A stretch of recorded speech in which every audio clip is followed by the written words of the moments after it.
The National Weather Service in Peachtree City has issued a tornado warning for central Gwinnett County in north-central Georgia until 1:30 p.m. Eastern Daylight Time. At 1:01 p.m. Eastern Daylight Time, a severe thunderstorm capable of producing a tornado was located near Snellville, Oregon, 8 miles southwest of Lawrenceville, moving northeast at 50 miles per hour.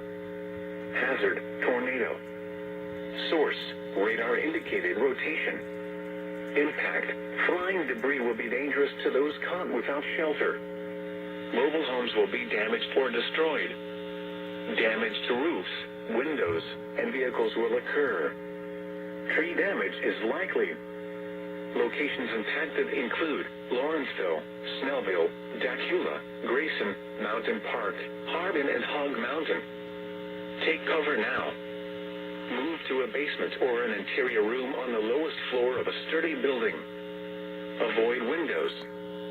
If you are outdoors, in a mobile home, or in a vehicle, move to the closest substantial shelter and protect yourself from flying debris. If you see wind damage, hail, or flooding, wait until the storm has passed, and then call the National Weather Service toll-free at 1-866-7-634-466 or tweet us your report at NWS Atlanta.